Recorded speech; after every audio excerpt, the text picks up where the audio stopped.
Ada orang kampung Arabi di satu kampung, seorang perempuan janda tua tapi punya anak satu laki-laki yang soleh.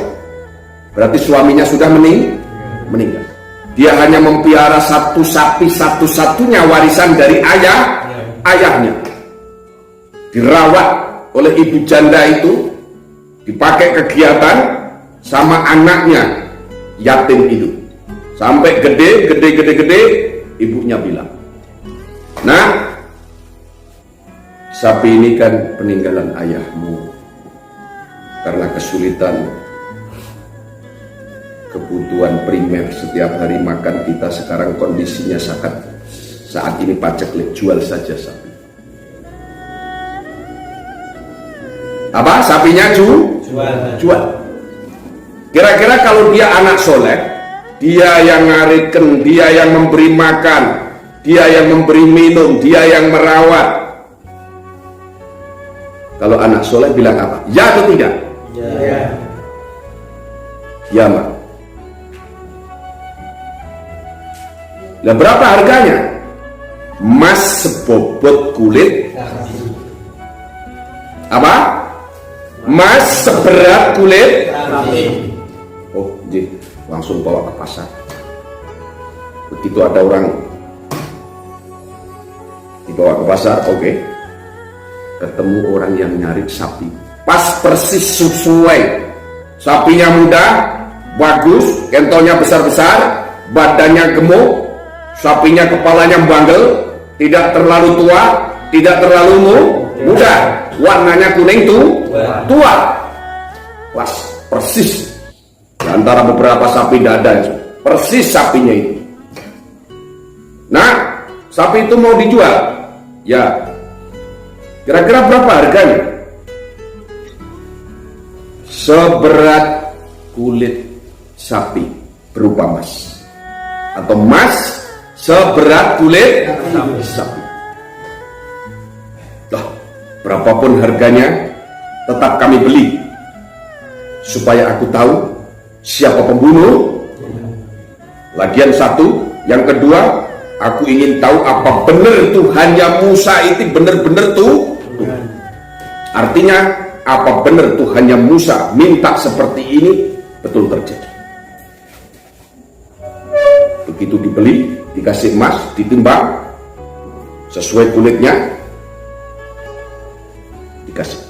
Oke, kalau begitu fa'al ma tu'mar, lakukan apa yang kami perintah. Potong sapinya mati. Singkat cerita,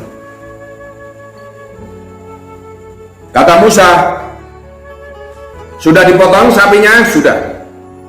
Kalau begitu ambil salah satu anggota sapi, pukulkan kepada orang yang dibunuh. Apa? Ambil salah satu anggota sapi, anggota badan sapi, kakinya yang depan atau kakinya yang belakang atau buntutnya, pukulkan kepada orang yang mati dibunuh. Faqulna dribuhu bi ba'diha kadzalika yuhyillahul mauta wa yuriikum ayatihi la'allakum taqilun. Ayo. Faqulna dribuhu bi ba'diha kadzalika yuhyillahul mauta wa yuriikum ayatihi la'allakum taqilun. Intinya sapi itu sapi yang bagus, yang belum pernah juga ini ayat innaha baqaratun lalulun tusirul ardo wala taskil hars, belum pernah pakai bajak sawah, belum juga pernah pakai ngarit, belum juga pernah digunakan pakai nyirami tanaman. Ini ayat selanjutnya. Setelah didapatkan sapi itu dipotong, lalu Allah perintahkan fadribu biba'diha, ambil sebagian dari anggota badannya itu, pukulkan kepada mayat. Kadzalika yuhyillahul mauta wa yuriikum ayatihi la'allakum taqilun. Begitu dipukulkan, ambil satu kaki, pukulkan mayat itu. Hidup apa mati?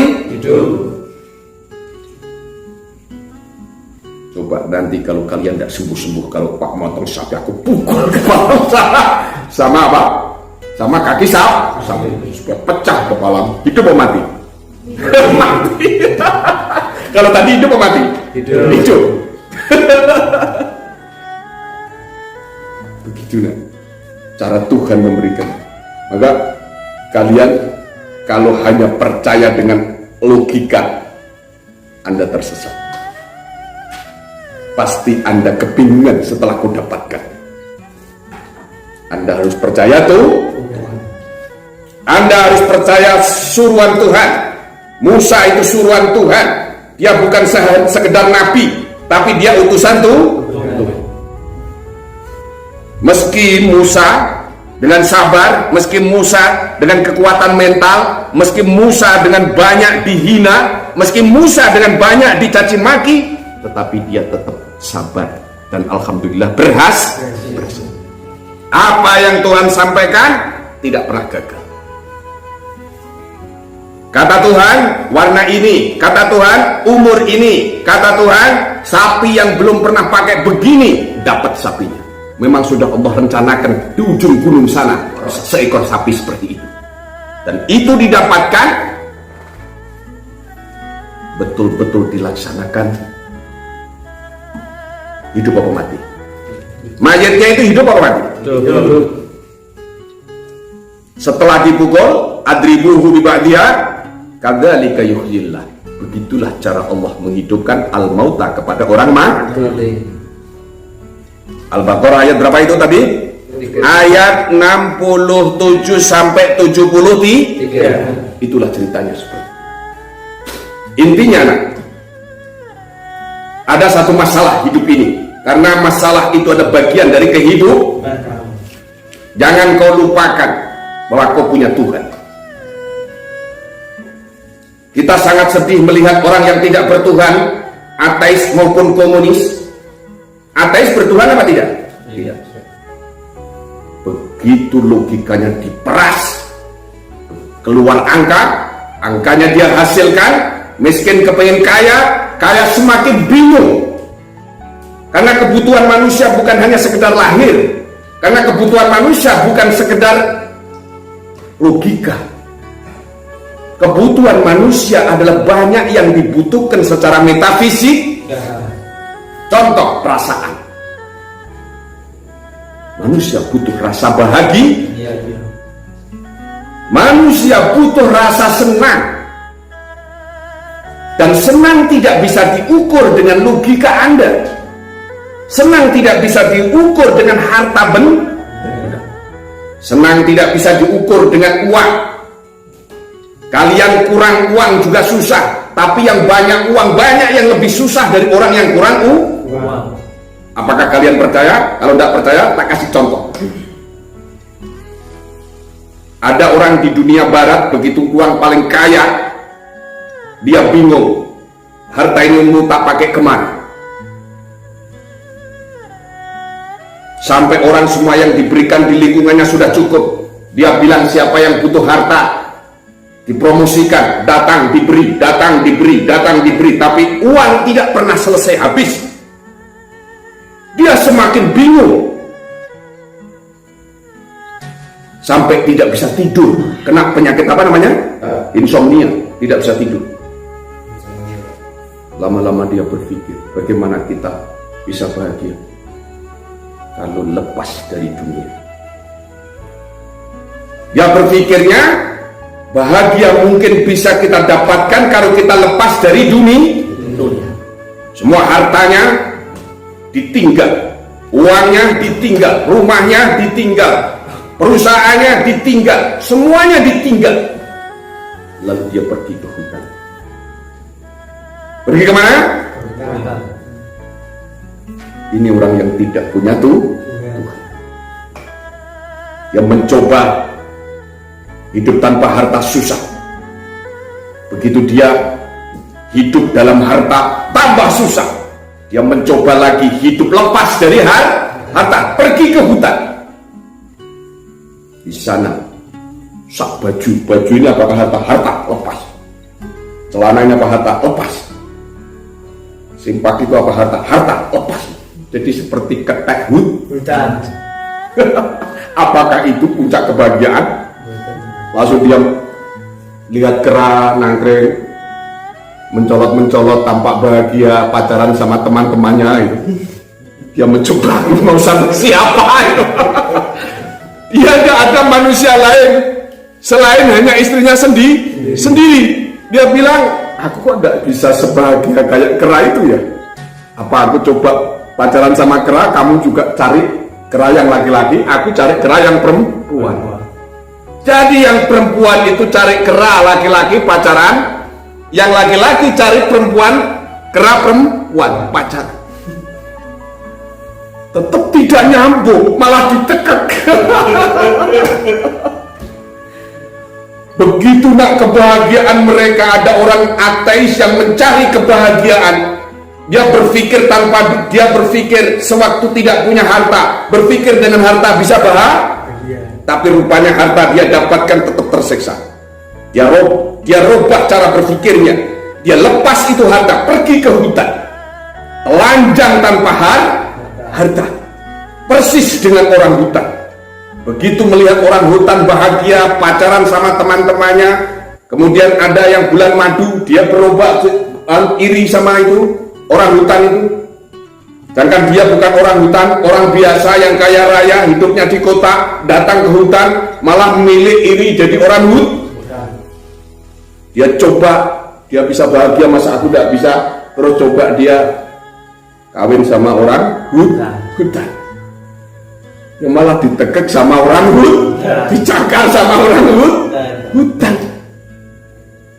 Maka ateis itu pada puncaknya adalah logika. Begitu logika melampaui batasannya, kebahagiaan tidak akan pernah bisa ditemukan. Mungkin bagi orang miskin membayangkan terilustrasi dengan harta bisa hidup bahagia, karena kau bisa membeli apa saja. Terlalu pendek cara berpikir seperti itu.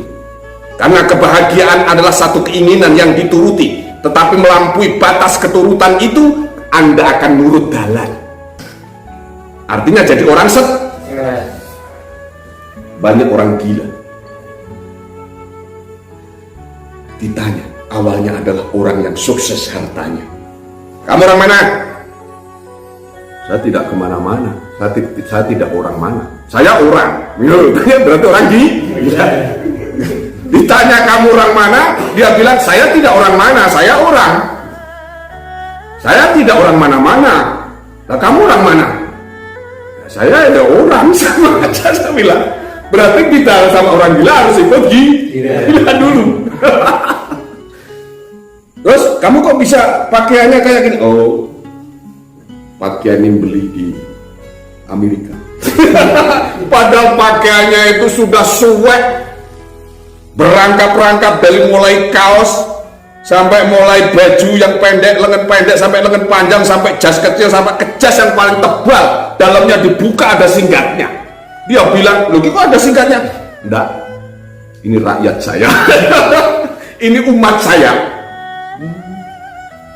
Jenggotnya panjang, tebal, tapi bukan tebal jenggotnya, tapi tebal kotorannya. Itu mau dipotong sama gunting-guntingnya yang kalah. Apa? Guntingnya yang melon. Saking lamanya dia hidup di jalan, tidak pernah mandi, tidak pernah apa-apa. Begitu sudah dipotongi, ini pengalaman saya sekitar tahun 2004 mungkin atau 2003, kalau malam Jumat Pak biasa cari mereka di jalan-jalan bawa pickup. Begitu dipotongi, bersih, disileti, bersih, ganti baju, rambutnya dipotong, disabuni, semproti wangi-wangi, wah, ganteng. 3 hari kemudian komunikatif sama kita, loyal sama kita, baik sama kita, menjadi orang biasa. Lalu dikonfirmasi, ke orang mana? Saya orang sini. Namamu siapa? Saya namanya ini. Dulu ceritanya bagaimana? Oh, dulu saya orang kaya, punya perusahaan ini, tapi ceritanya begini, saya sekarang jadi mantan orang kaya. Gila hidup di jalan. Kenapa aku bisa sampai di sini, Pak? Ya, saya tangkap. Kok bisa Pak nangkap saya? Sebelumnya sudah dipoto. Ini kamu yang kemarin. Wah, masa iya? Sudah dipoto ditunjukkan. Masa itu saya? Iya, ini kamu dulu kemarin. Sekarang sudah enggak. Itu dulu Pak lakukan demi mereka. Apakah kalian milih seperti itu? Apakah kalian milih seperti itu? Siapa ini namanya? Yang belakang ini? Si negara itu? Mas negara, apakah kamu milih jadi orang seperti itu? Loh, lah kemarin kamu di jalan-jalan itu kan hampir saja seperti itu. Coba, nak boten sama ini. Coba sini. Coba sini. Nah. Kamu namanya apa? Negara. Bahasa Arabnya apa? Bila. Apa? Bila. Nah, tutupi aja. Apa? Sini, jangan jauh, salaman. Duduk aja kalau capek. Nah. Nama negara Indonesia, Amerika, Arab, Timur Tengah, negara Indonesia. Kamu orang Indonesia, bukan orang Arab. Aku tidak percaya kalau kamu orang Arab, kecil, ireng, pesek.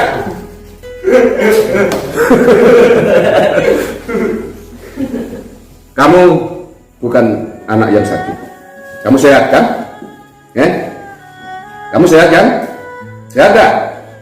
Jawab. Sehat. Kenapa kamu ingin jadi anak sakit? Dijawab, Nak. Coba jawab, Nak. Kenapa ingin jadi anak sakit? Sekarang boten purun, saiki. Ya. Kalau kemarin kamu lakukan terus begitu, kira-kira larinya kemana ujung-ujungnya? Jadi ikuti saya. Saya tidak mau. Jadi sehat berubah menjadi sakit. Kalau yang sakit saja minta sembuh supaya sehat. Atau sembuh. Saya terima kasih ya Allah. Sampai di PRS Maunatul Mubarak. Saya bisa tahu jati diri saya. Saya menyadari bahwa hidup ini memang berat tantangannya. Apalagi masa muda. Masa-masa keemasan.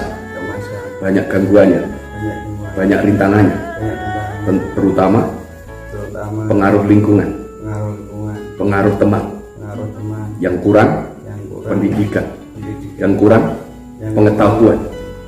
Saya akan berubah di PRS Maunatul Mubarak, akan menjadi anak muda yang terus belajar, dari bodoh menjadi berpengetahuan. Jadi dari tidak normal menjadi normal. Saya akan patuh pada Tuhan, setia pada orang tua, cinta kasih kepada sesama, taat kepada orang tua, cinta kasih kepada sesama. Zaman tahu itu? Apa yang kau dapatkan yang Pak ceritakan tadi tentang Nabi Musa menyuruh menyembelih sapi betina? Apa yang kau dapatkan? Bahwa hidup harus percaya pada Tuhan. Siapa yang menyuruh menyembelih sapi? Tuhan lewat Nabi Musa. Mampu tidak menyelesaikan masalah tadi? Mampu. Buktinya, begitu mayatnya hidup, akan saya teruskan. Lalu dia bercerita, yang membunuh adalah keponakanku sendiri. Apa? Keponakanku sendiri. Ketahuan enggak?